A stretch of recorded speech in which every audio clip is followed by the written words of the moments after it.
안녕하세요. 난나놈입니다. 잎 떨어진 대공 잘라야 되는가? 난을 키우다 보면 우리가 잎 떨어진 대공에 대해서 어떻게 할 것인가 이런 생각을 하게 되는데요. 잘라버리고 싶죠? 저 같은 경우도 많이 잘라버리고 싶습니다. 복경성난과 단경성난이 있는데요.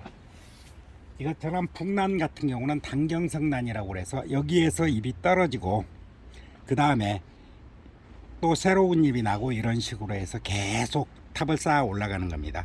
하나 올라가고 두 개 올라가고 그러면서 이파리 떨어지고 올라가고 이런 거를 단경성난이라고 합니다.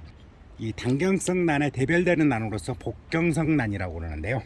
이런 식으로 카틀레아라든가 그 다음에 신비디움, 덴드로비움, 그 다음에 온시디움, 파피오페들럼이 어디가 있나요? 저기 이 파피오페들럼 같은 경우를 이제 우리가 복경성난이라고 합니다. 복경성난이라는 것은 뭐냐면은 이 라이쫌이라고 그러는데요. 뿌리 줄기라고 그러는데 한국말로 하면 뿌리 줄기인데 여기에서 보면은 뿌리하고 이 줄 우리가 말하는 대공 위구경 또는 가구경이라고 그러는데 이 구경하고 이 사이에 줄기 비슷하게 뿌리처럼 이렇게 옆으로 기는 게 있거든요. 이거를 우리는 이제 뿌리 줄기라고 그럽니다. 그래서 영어로는 라이쫌이라고 그러는데요. 이런 식으로 해서 번식이 되는 것, 이런 경우는 포기 나누기를 할 때는 이렇게 뚝 잘라서 반으로 나눠서 이렇게 포기 나누기를 하게 됩니다. 그런데 카틀레아를 키우거나 덴드로비움을 키우다 보면은 이렇게 이파리가 떨어진 대공이 나오게 됩니다. 이파리가 이렇게 떨어진 대공이 나오게 되면은 이 대공 보기 싫으니까 어떻게 할까 이런 생각을 하게 되거든요. 그럴 경우 이제 덴드로비움을 위주로 해서 설명을 제가 드릴게요. 덴드로비움 같은 경우는 이렇게 이제 말라 비틀어지고요. 그 다음 세대, 다음 세대, 다음 세대, 다음 세대 이렇게 해서 5세대가 지금 같이 살고 있죠. 차례차례 이제 나갑니다. 이 전진하는 쪽, 그러니까 이쪽으로 쭉 나갔으니까 이거를 전진하고 있는 벌브다 그래서 리드 벌브라고도 합니다. 그렇게 되면은 덴드로비움 같은 경우는 보통의 경우 약 5개의 대공이 한 가족을 이룰 때 5개의 대공, 물론 중간에 이 대공이 힘을 받아 가지고 2개를 나오는 경우가 많은데요. 이 아이 같은 경우는 일부러 이제 제가 찾아왔습니다. 설명하기 좋게 이렇게 찾아왔는데 다른 대공 같은 경우는 이런 식으로 이렇게 이제 두 갈래로 나눠서 한 대공에서 2개의 신화가 나와서 계속 이제 번식해 나가야만 더 많은 걸로 이제 늘어나게 되는 거죠. 이랬을 때 우리가 어떻게 할 것인가? 지금 이 대공 같은 경우는 이렇게 말랐거든요.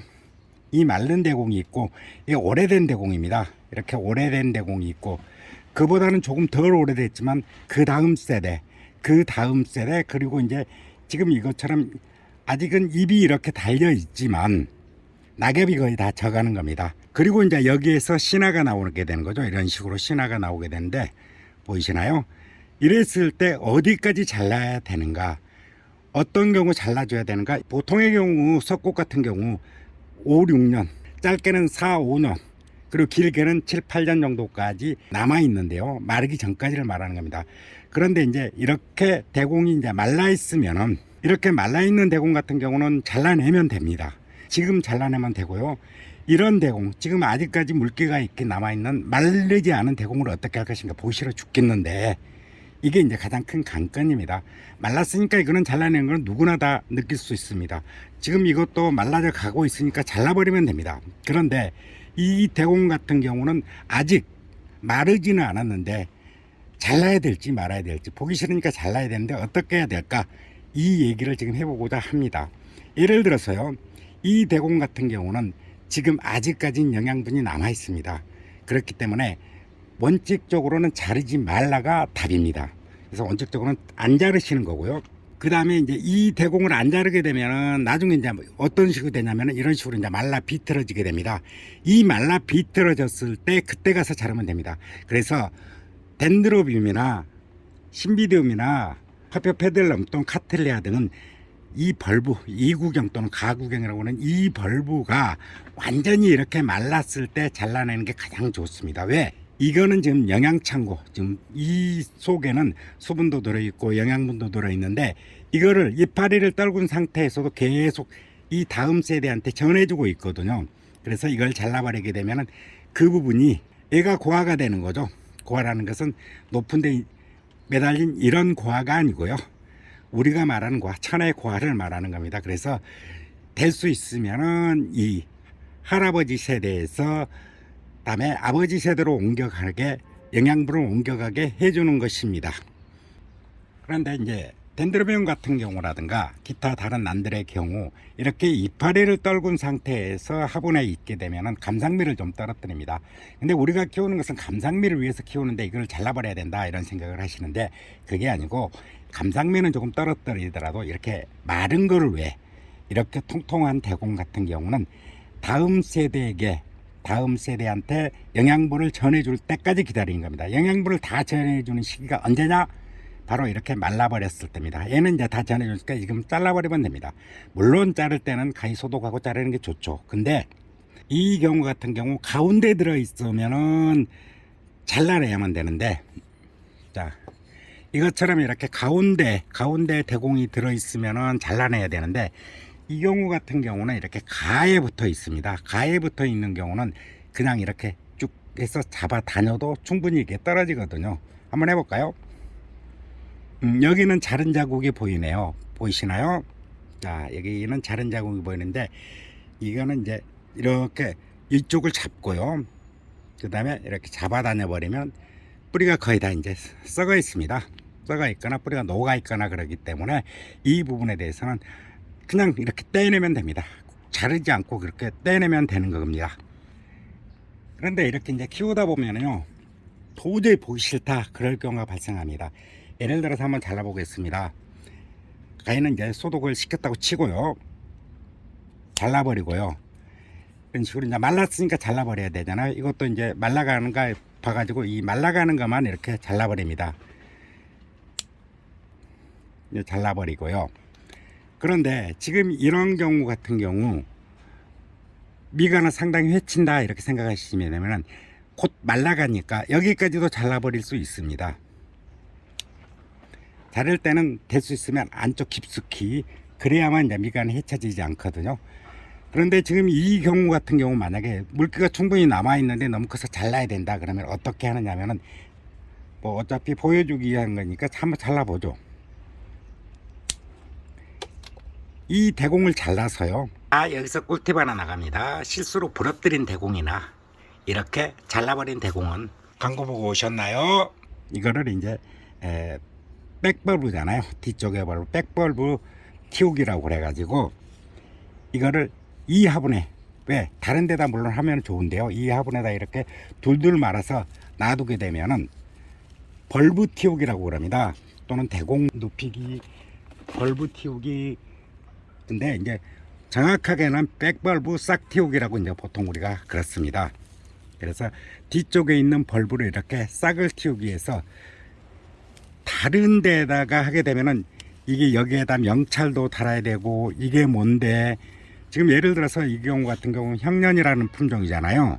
형년이라는 품종을 또 여기다가 묶어서 매달아 놓고, 왜 그러냐면 명패를 잊어버리면 안 되니까요. 그렇게 태워야 되는 게 복잡하니까 이 화분에서 그냥 바로 벌브 틔우기를 해버리는 의미에서 이렇게 뺑 돌려서 넣어주는 경우도 있습니다. 그러면은 좀 전에 말씀드렸듯이 왜 마르지 않는 대공을 자르면 손해인가는, 이 마르지 않은 대공에서는 다음 세대한테 영양을 전해주기 위해서 남아있기 때문에 절대로 이제 마르지 않는 대공을 자르시게 되면 안 되게 됩니다. 그리고요, 여기 보면은 지금 이제 신화가, 새로운 신화가 나왔고요. 다음에 이거는 작년입니다. 작년 신화죠. 완성된 대공입니다. 이 완성된 대공에서 보면은 아직은 꽃이 피지 않았습니다. 그런데 이 대공 같은 경우는 지금 꽃이 피어서 이제 지고 난 다음이거든요. 이 부분, 이게 이제 3년차 대공입니다. 3년차 대공인데 이게 꽃눈이 아직 남아있는 것은 위 윗부분은 지금 꽃이 졌습니다. 꽃이 피고 지고, 이 남아있는 부분은 내년에 또 필 수도 있고 안 필 수도 있지만은 필 확률도 약 50% 정도, 50%는 조금 안 되겠네요. 그 정도로 이제 필 확률이 있기 때문에 이 대공을 잘라버리게 되면은 꽃까지 잘라버리게 되는 거고요. 좀 더 일찍 시작했다고 그러면은, 꽃이 피기 전이었다고 그러면은 꽃이 피어야 되는 대공을 잘라버리게 됩니다. 잎이 없는 상태에서 석꽃 같은 경우, 덴드로비움 모놀리프럼 같은 경우 잎이 없는 상태에서 꽃이 이렇게 피는 경우가 많이 있거든요. 그렇기 때문에 여러분들도 이제 자를 때 잎이 떨어졌다고 다 잘라버리게 되면 꽃을 결코 안 보겠다는 의미가 되고요. 낙엽이 지는 것도, 낙엽이 지는 이유도 똑같습니다. 이 낙엽을 그러면 지금 따버려야 되느냐, 아니면 언제 따야 되느냐, 이런 질문을 하시게 되는데요. 이 낙엽 같은 경우는 말라서 비틀어질 때까지 기다리시는 게 제일 좋습니다. 왜 그러냐면은 아까 똑같은 의미로서 이 낙엽에서 가지고 있는 수분이라든가 영양분 자체를 이 이파리에서 대공으로 전부 전해주게 되면은 이 낙엽이 져서 말라서 떨어지게 됩니다. 그래서 떨어지기 직전에 건져내거나 아니면 떨어진 다음에 집어내는 게 제일 좋은 방법입니다. 근데 그러다 보면은 일이 많고 그러다 보니 가끔 가다 보면은 이렇게 달려 있을 때 이제 이런 상태의 것을 떼내는 게 가장 좋은 방법인데요. 낙엽이 완전히 지고 난 다음에 떨어진 다음에 집어내는 게 제일 좋은 방법이고, 떨어지기 직전에 건져내는 게 제일 좋은 방법이다. 왜? 이 낙엽에 이파리에 있는 영양분을 전부 이쪽에 전해주게 되면은 낙엽이 탈락하기 때문에 그때 건져내는 게 가장 좋다, 이런 얘기입니다. 이렇게 단경성 난, 호접난이나 이런 볼까요? 이런 풍난이나 이런 단경성 난, 한 대공에서 이파리가 계속 나면서 왔다 갔다 하면서 올라가는 단경성 난들은 지가 알아서 그래서 썩은 대공이 없게 됩니다. 이런 경우는 썩은 대공이 없지만은 이렇게 에피덴드럼 같은 경우라든가 디네마라든가 파피오페들럼 같은 경우에는 이런 식으로 이제 대공 자체가 썩어서 없어지거나 그러게 되면은 제거를 해 주시면 됩니다. 에피덴드럼 같은 경우 한번 볼까요?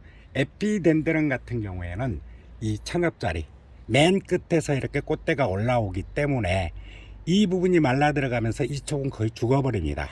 올 가을쯤에면 이 촉이 죽고 이 부분 옆에서 나오거나 아니면 이 밑에 부분에서 나오게 되는데요. 이 대공 같은 경우는 이 밑에서 나오게 되는 게 보이나요? 그러니까 이 대공은 점차 위에부터 이파리를 떨어뜨리기 시작해서 결국은 이거는 이제 죽고요. 그럴 때는 이제 잘라버리게 되는 겁니다. 이쪽 혹시 있나 한번 볼까요?